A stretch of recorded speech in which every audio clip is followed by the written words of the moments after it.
দিল্লি নাচন কদন তামাশা করছে সেই 61 লক্ষ মানুষ যাদেরকে নির্যাতন করা হচ্ছে, মানসিকভাবে, শারীরিকভাবে, দৈহিকভাবে, অর্থনৈতিকভাবে যারা বিপর্যস্ত হয়েছে, ভোটাধিকার কেড়ে নেওয়ার কথা বলা হচ্ছে। আসামের মতো নামের বানানের ভুল, প্রেফিক্স সাফিক্স ইত্যাদি নামে অ্যাডজুডিকেশন করেছে। এটা রাজ্য সরকারের অফিসারদের গাফিলতি, ইলেকশন কমিশনের গাফিলতি, মানুষের না। আমরা কি বলেছিলাম, এখানে এসে সিওর কাছে আমরা বামপন্থী দলসমূহ দাবিপত্র পেশ করব যে ভোটার লিস্ট ঠিক না করে কোনো ভোট করা যাবে না। এখানে কলকাতা পুলিশের একজন এসিপি, তার কি পদমর্যাদা আমি জানি না, ভদ্রভাবে এসে বলেছেন যেখানে গাড়ি ঘোড়া চলাচলের অসুবিধা হচ্ছে, আপনারা কিছুক্ষণ ছিলেন, আর কতক্ষণ থাকবেন। প্রথম মিথ্যে কথা, গাড়ি চলাচলের কোনো অসুবিধা হচ্ছে না, আপনারা এখানে দেখতে পাচ্ছেন। দুই, বলা হলো রাস্তা, আমরা বললাম রাস্তার একটা পাশে আছি আর একটা পাশ খালি আছে। ওরাই বরঞ্চ ওদের গাড়ি পার্ক করে দিয়ে নিজেরা থেকে রেলিং করে দিয়ে আরো বেশি অবরোধ করেছেন।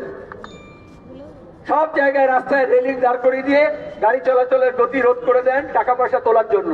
হাইওয়ে থেকে বেঙ্গল পুলিশ, কলকাতা পুলিশ প্রত্যেকটা ফ্লাইওভারের উপরে, প্রত্যেকটা রাস্তার উপরে ব্যারিকেড ধরিয়ে দরকারি দেন। আর বিক্ষোভ হলে, মিছিল হলে ব্যারিকেড করে বাধা দেন।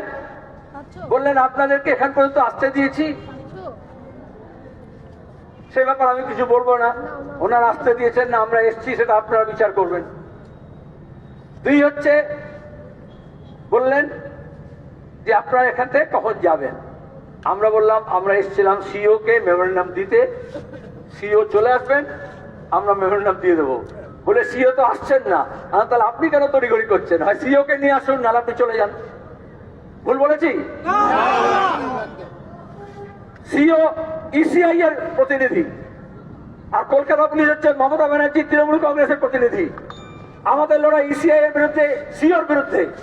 কেন পুলিশ মন্ত্রী পুলিশকে দিয়ে, বা উনি বললেন পুলিশ মন্ত্রী না, উনি বললেন আমার উপরতলা থেকে চাপ আসছে। উপরতলার চাপেই সব হয়, ভোট লুটো হয়, কয়লা চুরিও হয়, অপরাধীদের পাহারাও হয়, অভয়ার হত্যার, ধর্ষণের, সাক্ষী সাবুর লোপাট হয়। কিন্তু এই পুলিশ অফিসারকে বুঝতে হবে, সবাই ডিজিপি হয় না, আর সবাই রাজীব কুমার মতো হয় না। চিটফান্ডের টাকা হদিশ মমতা ব্যানার্জি তার পরিবারের সাক্ষী সাবুত লোপাট করে দিয়ে সবাই রাজ্যসভার মেম্বার হয় না, এক আধজন হয়। কলকাতা পুলিশের সঙ্গে আমাদের কোনো ঝামেলা নেই। আমি বললাম আমরা একটা পাশে আছি, আর একটা পাশ থেকে গাড়ি চলাচল করতে পারে, কিন্তু সন্ধ্যে থেকে একটা গাড়ির হর্নও আমরা শুনতে পাইনি, একটাও জ্যাম হয়নি। সুতরাং গাড়ি ঘোড়া চলাচলের অসুবিধা হচ্ছে, এটা মিথ্যে কথা বলছেন কলকাতা পুলিশ। কথা হচ্ছে কাল সকালে, আজকে নয় ছুটির দিন, কাল সকালে কি হবে।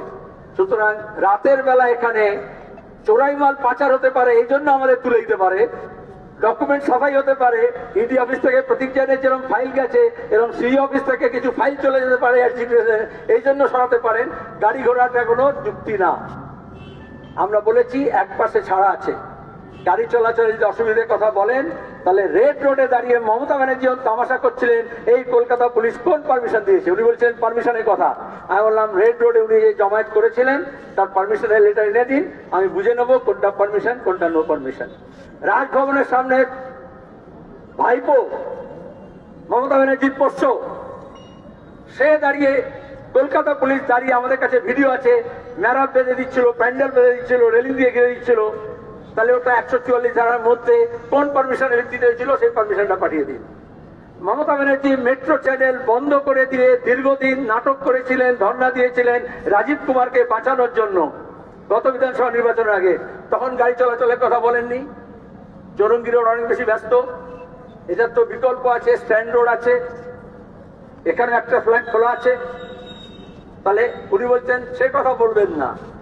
আমি বললাম পারমিশনের কথা বলেছেন বলেই আমরা বলছি রেড রোডের রাজভবনের সামনে এবং মেট্রো চ্যানেলের পারমিশনের কপিটা আমরা দিন। আমরা কালকে সকালে হাইকোর্টে চলে যাব, তারপরে পারমিশন কাকে বলে না পুলিশ কমিশনারকে হাইকোর্টে ডেকে নেব। তার আগে আমরা এখান থেকে নড়বো না। আরো যারা যারা শুনছেন এই মিডিয়ার মারফত, সোশ্যাল মিডিয়া মারফত, আপনারা লাইভ করুন।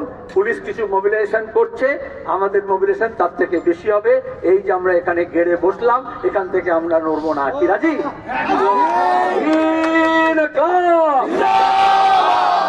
আজ রাতে প্রমাণ হবে ইসিআই আলাদা, সিও আলাদা, আর রাজ্য সরকার পুলিশ মন্ত্রী আর পুলিশ আলাদা না দুটো এক। দুজনে একই ষড়যন্ত্র করে এই অ্যাডজুডিকেশনের নামে বাংলাকে ছাড়খাড় করতে চাইছে। আমরা সেই বাংলাকে ছাড়খাড় হতে দেব না। ধন্যবাদ।